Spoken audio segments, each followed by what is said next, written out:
Creamer Media's Mining Weekly is interviewing Vuslat Bayoglu, the managing director of Menar, a private investment company with an actively managed and growing portfolio of mining assets. Currently, Menar has anthracite, coal, manganese, gold, and nickel in its portfolio. Hi, Vuslat, it's great to chat to you once again. Given the closeness to year end, Mining Weekly would like you to talk us through some of Menar's 2024 highlights. I would like to start maybe with what we achieved on the rehabilitation side.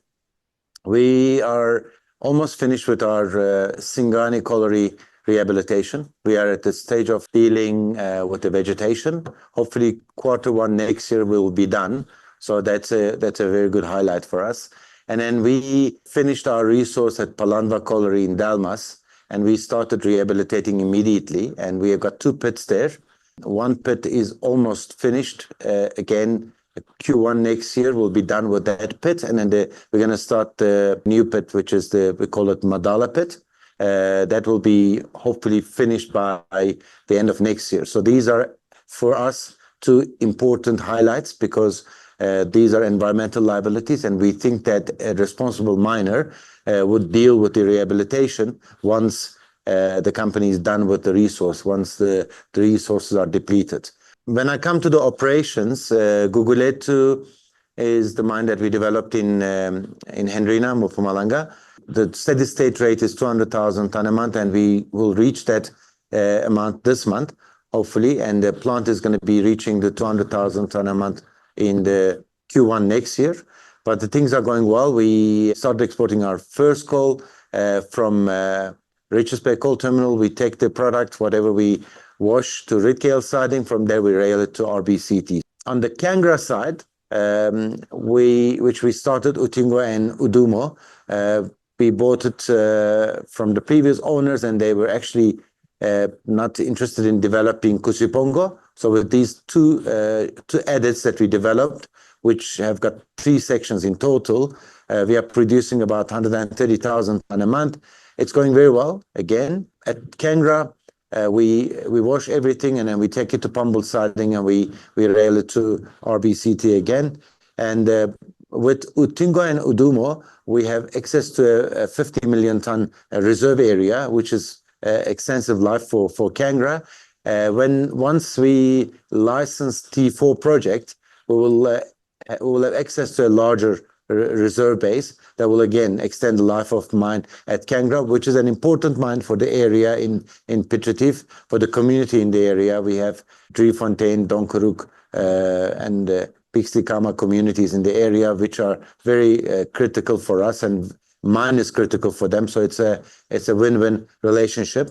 On the manganese side, we are coming to an end in terms of life at East Manganese, but obviously this project taught us a lot about how manganese mining works, how manganese logistics works in South Africa. So we are feeling that we are ready to develop Congoni project. We did a lot of work on Congoni. We drilled to find out how we can have access to the resource instead of going with a vertical shaft. Can we go with an adit from an existing high wall? So all those work have been done. We did our review, the feasibility study, and we made certain changes. So we are ready with the project, but the challenge with the manganese is the manganese prices. Congoni is an underground project, and it needs the right manganese price. So we will wait for the right manganese price to be able to go ahead with the project. It's going to be an interesting and great project for South Africa. As we all know, South African open cast manganese mines are going to go underground at some stage. So Congoni will have a better chance when those mines come to a point where their cost structures will be similar to what Congoni's cost structure will be. So Congoni is our next manganese project. But obviously, with Congoni also, that helped us to think about what we can do on the ferromanganese side, and it actually made us more confident and more brave to do the deal with Samancor and buy Metalloys asset from them. So on the social project side, obviously every mine with the social and labor project and all the CSI project extra on top of the social and labor projects, we carry on investing. for our communities, for our potential workforce. Like at Kenya recently, we trained 32 people on operating yellow equipment, and we employed 5 of these individuals permanently in our operations. We also were part of a renovation project of the Mkambi Primary School. On the Kangra side, we are trying to give water to the community. So we are dealing with the second phase of installing taps. So we'll be able to give 240 families water once it's done. So in general, 2024 was good for business in terms of like highlights. And we are thinking positive. We are hoping that 2025 is going to bring us also opportunities and more highlights. And just getting back to that Samancor deal, are there any new developments with regards to the Metalloys manganese acquisition which you would like to share? I heard your comments about the manganese metal company, how excited you were about MMC. This is another one which was shut down in 2020. And I think it's critical for reindustrialization of South Africa, because when Samancor decided to shut down the operations, it was purely because of power availability. Now, Eskom having surplus power, which actually creates opportunity for ferroalloy manufacturers, ferroalloy producers, and Metalloys is one of them. We call it Kwela Met. We are waiting for the Competition Commission approval. We are hoping that by either end of this year or early next year, we'll get the Competition Commission approval, if the authorities are happy with our application. And in the meantime, we are looking at options regarding like how we can start 2 of the furnaces, because there are 4 furnaces. And Metalloys was the largest ferromanganese producer in the world.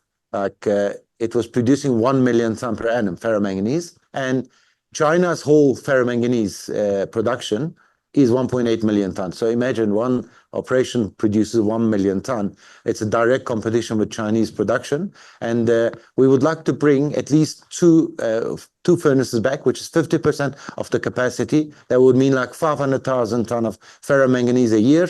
And that would mean 1 million ton of manganese ore of South Africa, South African mines, to be consumed in this ferromanganese operation. And if you think about 16, 17 million ton export capacity of South African manganese mines, 1 million ton is a sizable amount for the mines to supply, so that we produce ferromanganese.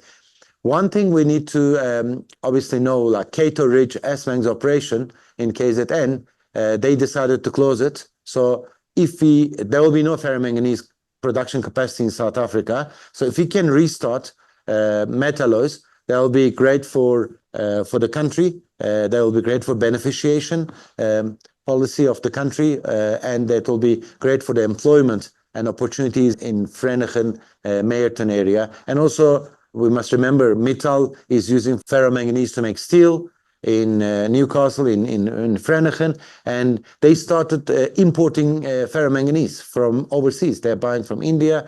So this will be a great opportunity for us to show options to Mittal, to find out like if they will be interested in buying ferromanganese from us. But it's exciting for us. We're hoping that we're going to reach an agreement with Eskom to supply power to us. And if the numbers make sense, then we will hopefully restart the operations in the next 12 months. That's the plan. And the other exciting part is we got a gas-fired power station on the property at Metalloys. We would like to restart that one as well. We would like to burn off gases so that we generate power. And we got some ideas about like putting solar capacity in the area and some waste to power options we are exploring, so that we can power the smelters as green as possible. Obviously, we need baseload from Eskom, definitely, but as a complementary waste to power, which is also baseload, and solar capacity, which is intermittent, but it's critical to make the product as green as possible. So these are the other ideas on top of restarting the ferromanganese furnaces. We would like to create an energy complex in the area. So hopefully this project will keep us busy next year. And then looking at the steel making and anthracite coal sectors, what projects are attracting investment from Menar that are within the steel making and anthracite coal sectors? Look, anthracite is interesting because unlike steam coal, it is less controversial because anthracite is important for steel making.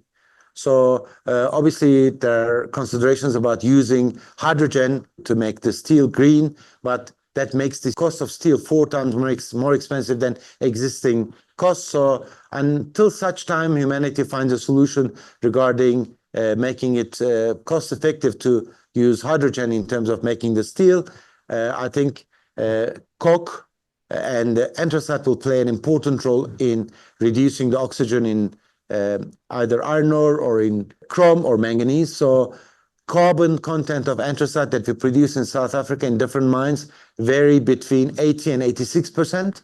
And KZN is the main area that is producing anthracite. We have current operations and we've got investments like Umgala is one of them.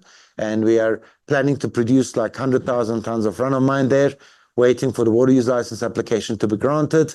But we have other projects as well, like we invested with some partners, we invested in businesses, we got offtake agreements. So we got a portfolio of anthracite projects that we are interested in developing and we are in current production.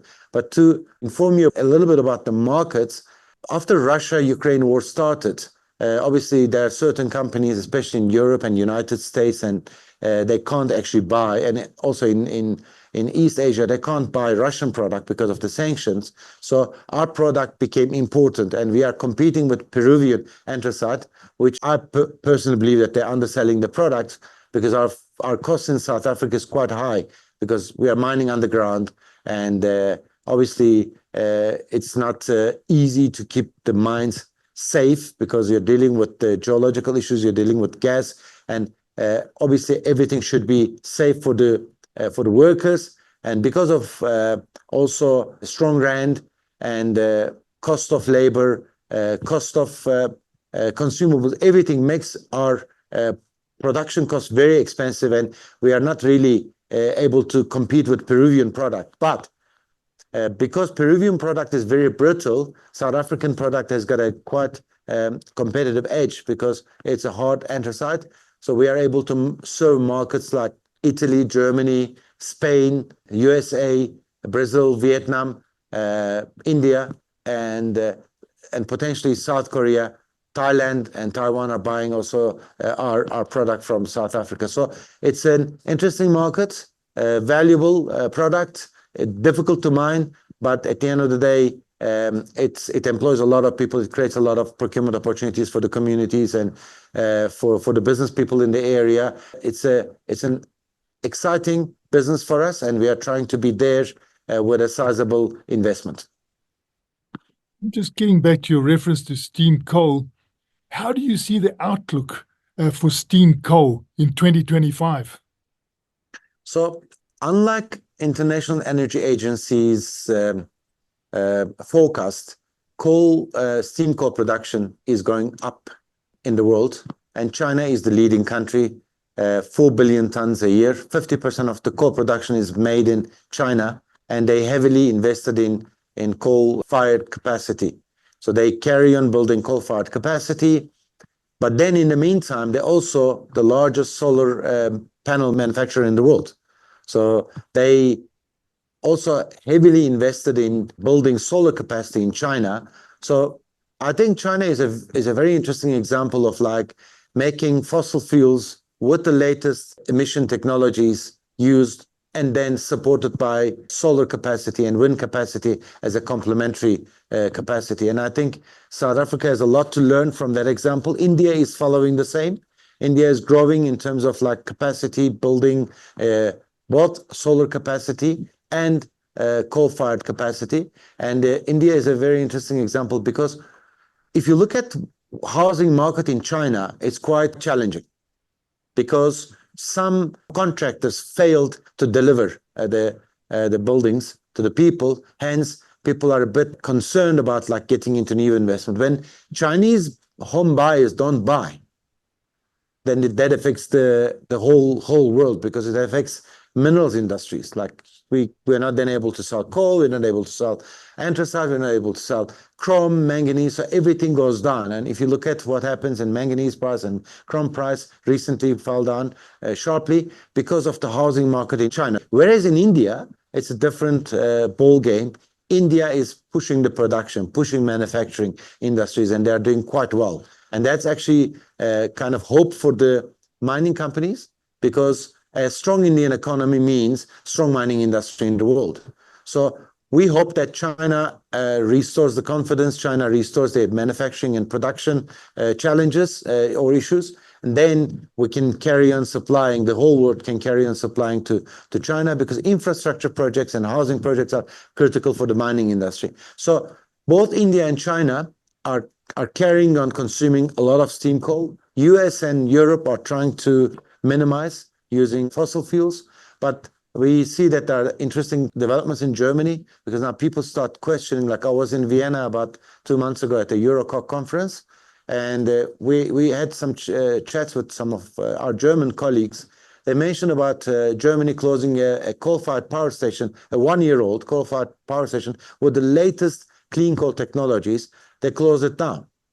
And I said, why? They said political reasons. Obviously, political reasons and science, when it comes together, I'm hoping that people are going to follow the science, but in some cases, political reasons are followed. But then Germany started questioning what's happening, because their power price went up drastically. They have 170,000 megawatt renewable energy capacity, but without Russian gas or without gas coming from United States, renewable energy capacity is not optimally used. So they need to solve their base load capacity. So because of all these question marks also in Europe, we have similar discussions with our colleagues from Italy. They are also asking the same questions, like, why do we stop coal-fired power stations? I mean, what is going to replace coal-fired power stations? Do we have enough gas coming? We got issues with Russia, so what's going to happen? All these questions are actually critical for them, because it's a massive manufacturing base, Europe, and without the right price of power, they will struggle. So steam coal to me looks to have a good future in the medium to short run, but I'm not sure about the long run, what's going to happen if there's a new development. If there are big gas resources or gas reserves available, then we might look at like shifting from coal to gas. But at the moment, India, China are strongly supporting the coal fundamentals, steam coal fundamentals. That was Creamer Media's Mining Weekly, speaking to Vuslat Bayoglu, the managing director of Menar, a private investment company with a portfolio of anthracite, coal, manganese, gold, and nickel assets.